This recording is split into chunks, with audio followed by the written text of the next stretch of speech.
If your eyes aren't opened yet to the value of capturing attention, go watch some Gary Vee videos until you figure it out, because it's real, it's here. Creativity, I will say, is one of your prime differentiators. It's one of your main value adds for your client, and it's one of the best ways you can live and enjoy life. And you will not have a long career unless you're tapping into creativity. You're just a robot that could be replaced by AI. In that monologue right there, we just got it. I could be a robot.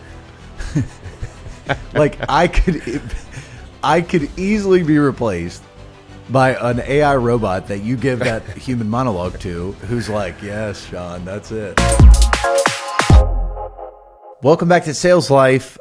Sean, I owe you an apology, and we owe our audience, our loyal audience, if anyone is still out there left. We've been off for 4 months. Sean, it's part of the topic today, my friend. Sometimes you just get burnout. We're too busy guys with wonderful families that we deeply love. We have not recorded, which I'm sure is going to make our fans so upset, including your dad, our main fan. But I miss you, buddy. It's just been way too long. I accept your apology for getting burnt out on me. It's okay. It happens. Trust me. I have enough self-awareness to know that happens. And we don't owe anybody an apology. Nobody's paying us for this. We actually are going to start losing money with Sales Life. Yeah. Okay. Yeah. So quick. Yeah. Before we jump into today's topic. So, a creative plug, if you will. Sean and I are very serious about Sales Life. We've talked about literally killing this project, but we love it. It's a pet project that we love. And the idea of getting paid for this is like almost hilarious, right? Like, I'm sure it could happen someday and people do, but we put so little time into it. But you and I have decided to hire an editor. So we're actually I'm out of the editing of Sales Life. Yeah. We're going to give it to someone. They're going to make trailers of our banter, and I'm really excited. Like, I think it's the next evolution. We're going to do a little branding refresh, and what Sean and I have been saying is this is way more of a podcast of pull up a chair and discuss with us, which I think is super cool. Yeah, and now that this moves this in from the pet project category to it's kind of like a hobby, a little more expensive hobby than golf, even at this point, which is also a hobby of mine and is expensive. Yeah. But that's fine. Yeah, but it's all good. Well, it is all good, man. Sean, I am charged up and excited to take us to burnout. You're amped up to be burnt out? It sales in this episode, and it might be a two-parter. I don't know. But I do want to say, first of all, buddy, you literally just posted. I was unbelievably inspired by your LinkedIn video stuff. And I feel like if people listening to this love this type of thing, but basically the prompt, it's a short video. I think it was just you and your phone. Yeah.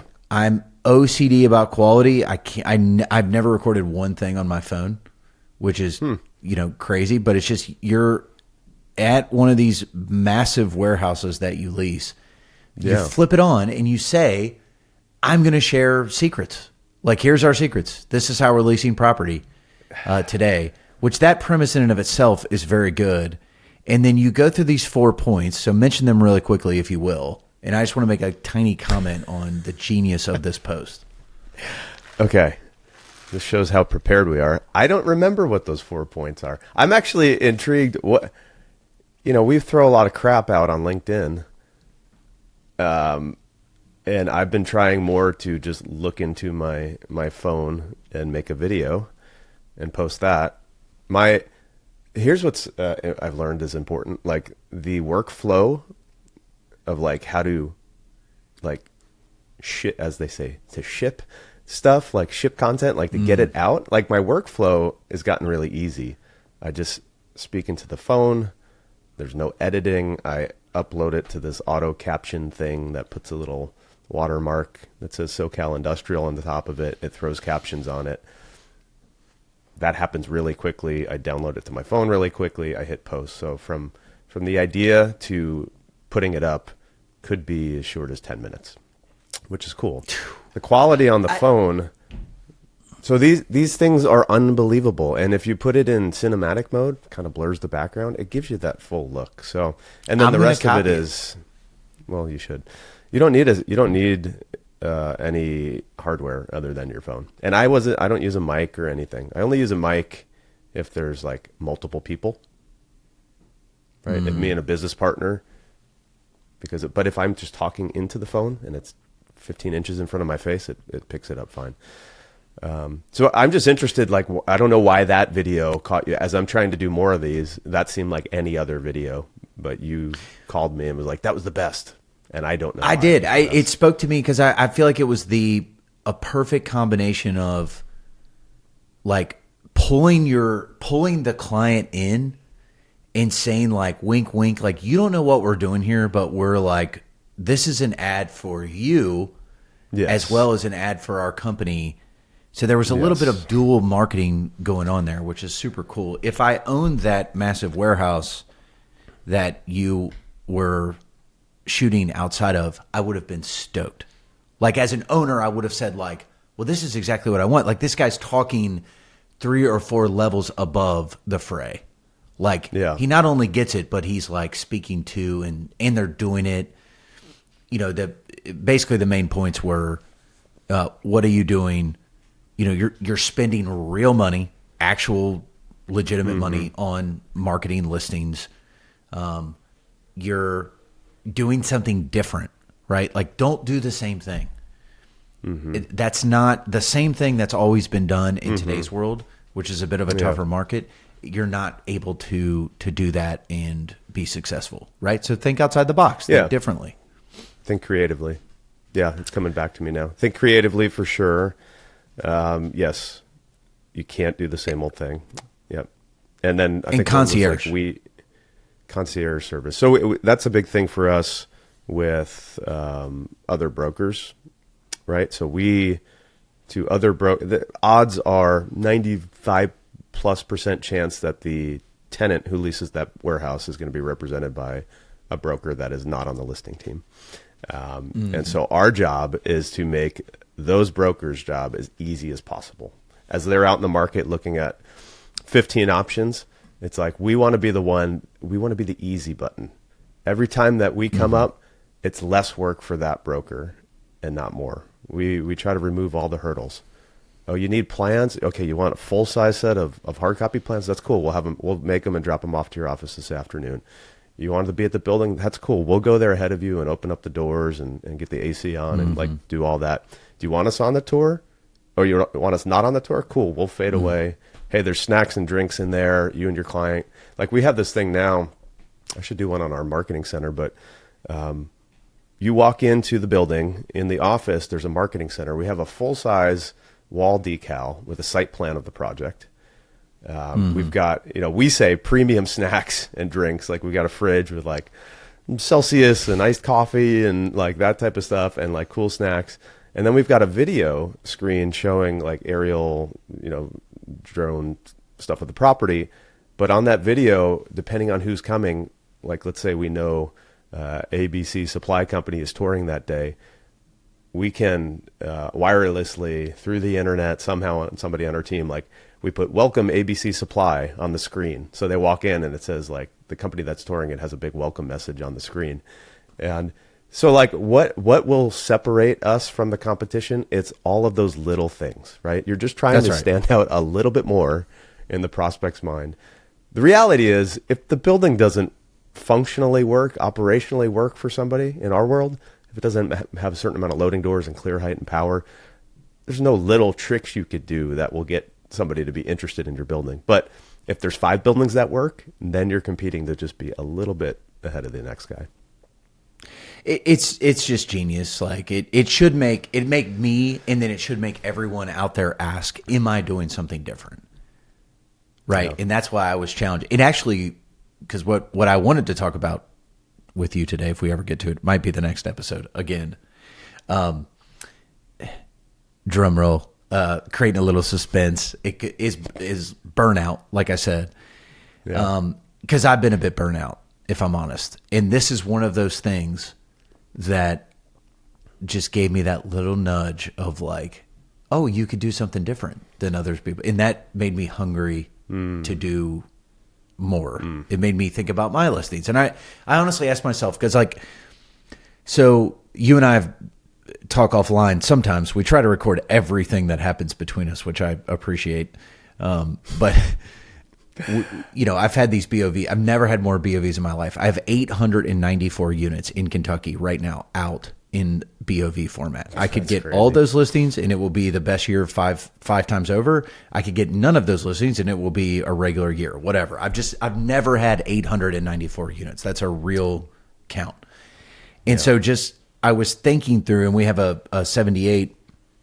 So I'm either going to shoot this later or whatever, because I want to copy you and do sort of a market update and help people understand. And so I asked myself, like, what does it take not to lease? Because I don't lease warehouses, although I just did lease a warehouse, but like I don't do it in Southern California. And when it comes to Kentucky investment property, what does it take? And I basically came up with honest underwriting. Like I would say that part of the response I've gotten in these BOVs here recently is that's hard to hear.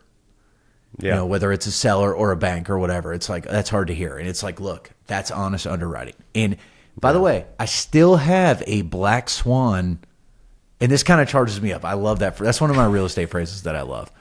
I still have a black swan 1% top buyer, because it's not a BOV if it's void of optimism at all, in my opinion. That's my opinion. Of course. So people out there might disagree, especially in this market, right? It's very easy in this market to just be only pessimistic in numbers and approach and whatever. So every one of these still has a 1% top buyer black swan. 1% literally is 1 out of 100, right? So the chances are extremely slim, but you still paint that picture. So I think it takes honest underwriting. The other thing, and this is like a cuss word in multifamily brokerage, is collaboration. Like I'll pay other brokers. Why? What? Multifamily brokers don't. I don't know how deep we should get into this, but like multifamily brokers don't. It's all one sided. Oh, got it. So nobody represents buyers.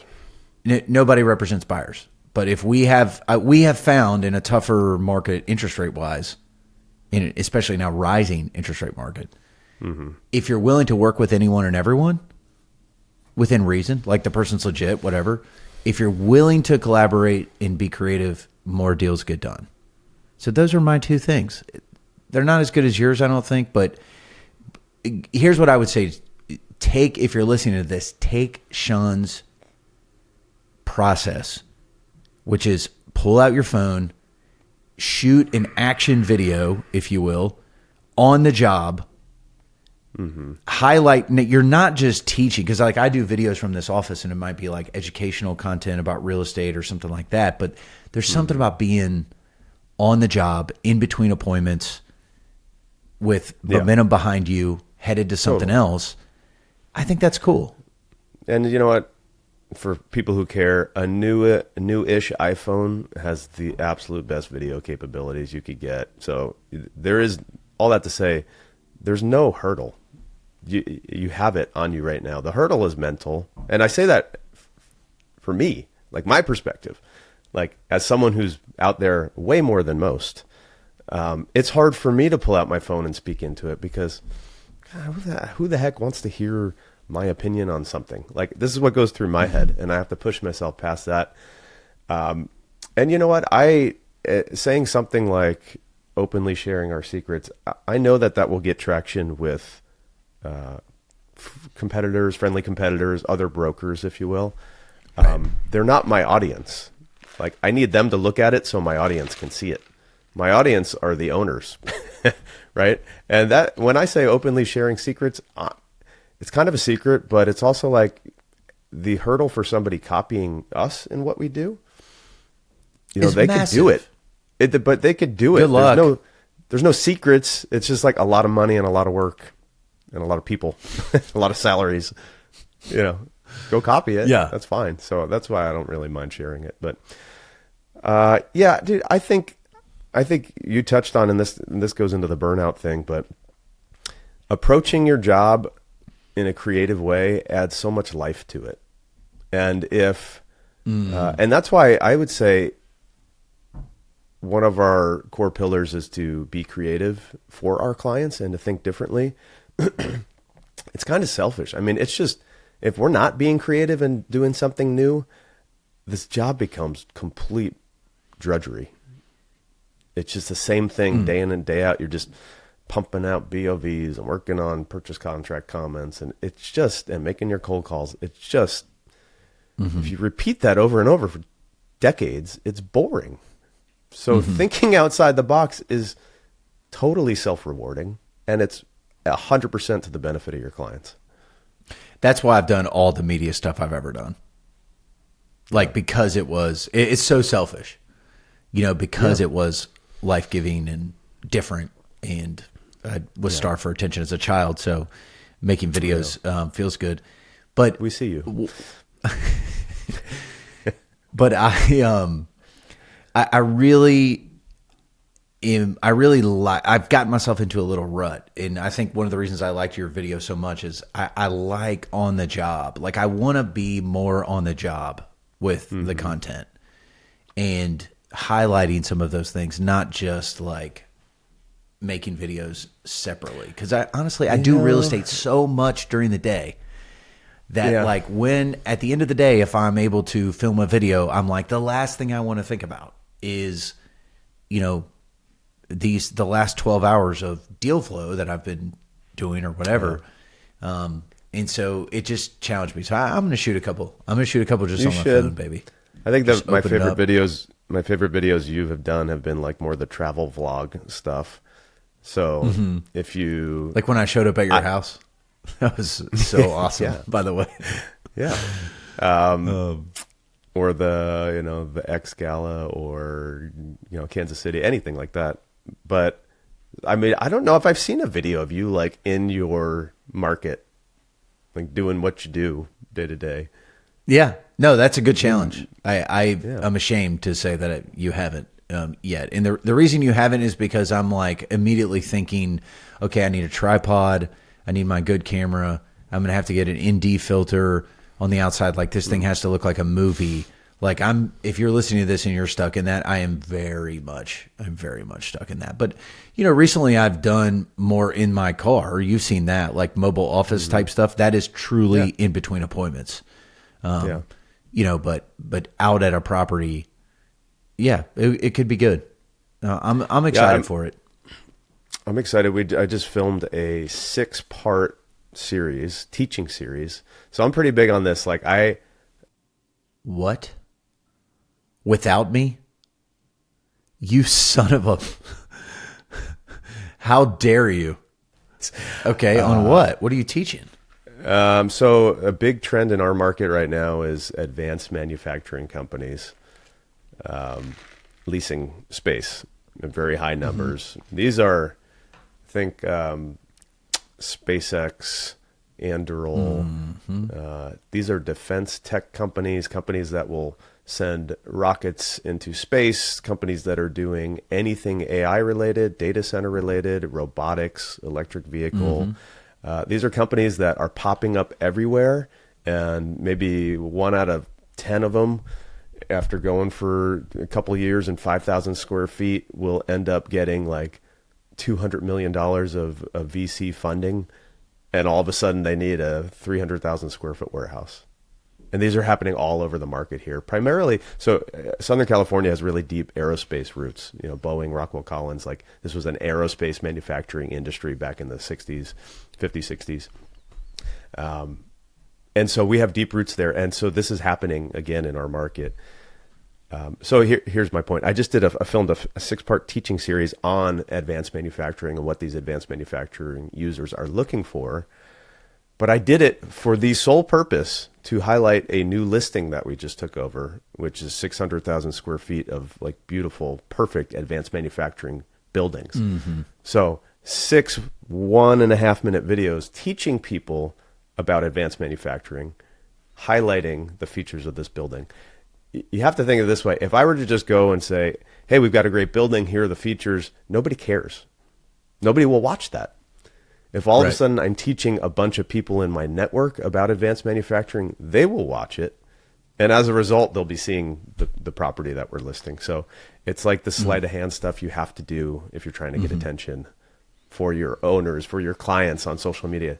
To get attention for their property, you have to add value to different people that will start watching it, and then that helps the algorithm and yada, yada, yada. So I think, I mean, you're always ahead of the curve, right? So I really think in commercial real estate, you help push that envelope. And this is a good place to like wrap this part of the conversation up, because we'll do burnout in the next episode. But two things I'm seeing right now that are, pretty fascinating to me. One is a pretty big trend of pessimism in the market right now, like real estate wise, right? Just overall market wise, what, maybe failed deals or what's happening. I mean, our buddy John Drockman, who I dearly love, like one of the best LinkedIn follows ever, Dr. Doom.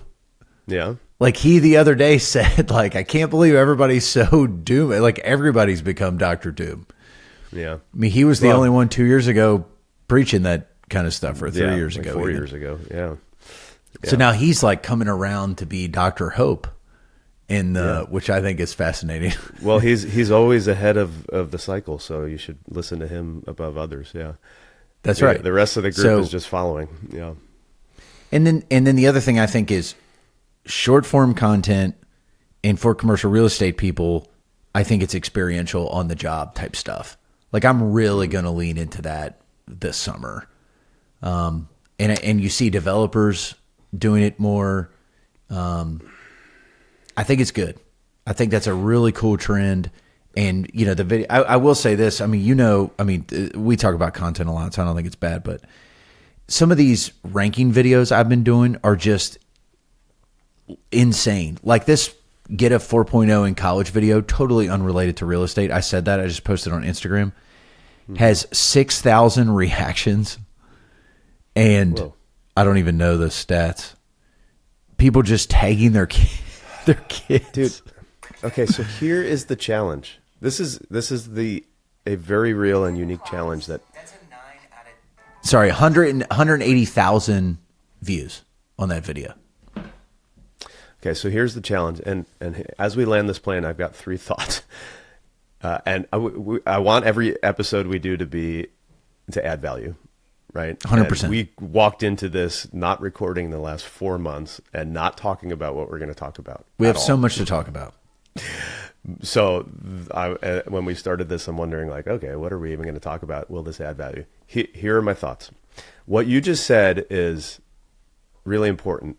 You did a video on getting a 4.0, whatever. I'm not on Instagram, so I didn't see it. That has captured attention. The problem to be solved in our business is how do you capture attention about a very niche subject that not a lot of people care about? There is a way to do it. Nobody is going to just wake up one day and post a video about a 16-unit complex in Lexington and it's going to catch fire. That won't happen. It will happen as you bridge it with something else. It has to be this sleight of hand, this backdoor thing. There will be a way in which somebody starts to make content which will catch fire.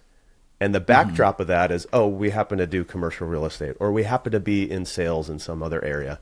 So somebody will stumble upon that or intentionally figure it out, and then we'll be running so far ahead of the rest of the group. That's one thought. Second thought is if you're not convinced capturing attention is valuable to what you do, at this point, you're There's no hope. I mean, you're really close to being left behind in a big way. This some people will hear this comment and be like, nothing will replace relationships. I mean, no shit. Like, of course not. That's not what we're talking about. We're not talking about becoming a TikTok star instead of having deep relationships and adding value. Nothing will replace relationships. But if your eyes aren't opened yet to the value of capturing attention, go watch some Gary Vee videos until you figure it out, because it's real, it's here. And the last thing, and I'm passionate about this, is, and this leads right into our next video, which I think is the one we'll do next. Here, you want to know how you avoid burnout? Get creative. Like, get what are the roadblocks to being creative right now for you personally? It's like, what is in your way, zapping your creativity, and reverse engineer that. Why are you not being creative? I'm speaking to myself. I've shared with you, I've been kind of down lately. I don't think I've posted on LinkedIn in weeks, which is unusual for me. In 8 years, this hasn't been my typical. That's unusual. But I'm in a creative valley, and I got to figure out why, because creativity, I will say, is one of your prime differentiators. It's one of your main value adds for your client. And it's one of the best ways you can live and enjoy life. And you will not have a long career unless you're tapping into creativity. You're just a robot that could be replaced by AI. You're going to have your lunch eaten by some other broker in your market. Like, figure out a way to tap in the unique creative thing that is going in you, and do that, and you will enjoy your life and benefit your clients way more. Dude, this is, I mean, that monologue right there, we just got it. I could be a robot. Like, I could easily be replaced by an AI robot that you give that human monologue to, who's like, yes, Sean, that's it. I mean, that's usually how our stuff goes. But you're exactly right. So, on the job, short form content, I'm going to send you some stuff. Let's challenge each other on that. Let's help move the LinkedIn community in that direction. I think that's super cool. If people listen, let me end on this, by the way. I think what you said is so true with, grab attention so that you can get it to that audience. I wanted to give an example of that to end is I've been basically trying to go, this is terrible to say. I've been trying to go like viral with these ranking videos, because people are doing them, and so I'm like, well, I can contribute to this conversation and see. And one of the videos I did was a 2-part thing on ranking SEC towns, which I'm an SEC guy. I love that one. I love it, buddy. I'm there. I'm like, I'm a Kentucky fan. It's like being a fan of Kentucky football has been so bad. Anyway, I won't get into that. But this next year we're going to win a national championship, which is going to be so fun.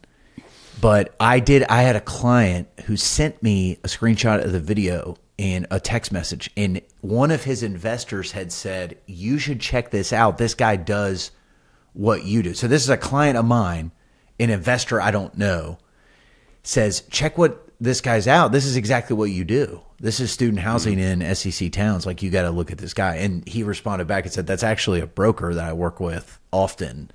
That's funny.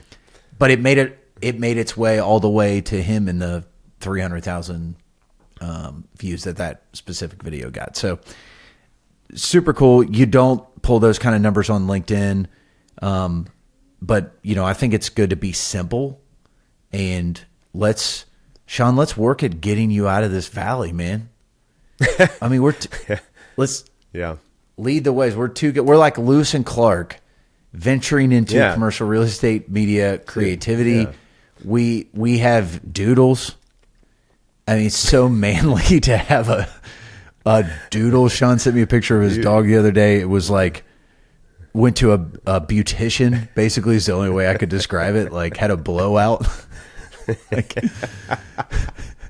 mean, the most expensive haircut ever. I myself see a stylist as well, not a barber. I don't go to any of these barber shops, bro. This is like, no. Do you get manicures? What am I going to go to a barber shop? I need to know. Give me a number 3. I need to know if you're a manicure guy. Okay. I don't feel like go I in draw and say, the line there. Yeah. I'll take a high fade. No, it's a scissor cut. Okay. But anyway, so love it. Let's end here. Sean, we're back, man. Sales life exists. We this is the resurrection episode. We're back. Thank you for listening to Sales Life. We're glad you're on this journey with us. And if you are, let's make it official. You can subscribe to this show on YouTube at Sales Life Podcast, or simply search Sales Life Podcast in Apple or Spotify for the audio version. In addition, did you know, we're super stoked about this, we have a weekly email newsletter. It's called The Letter of Intent. It comes out every Saturday. It's fresh content, doesn't always relate to the episode, but you get that from Sean and I in your inbox every Saturday morning. The link to our newsletter is in the show notes, so go ahead and check that out below. Appreciate you all listening, and we'll catch you in the next one.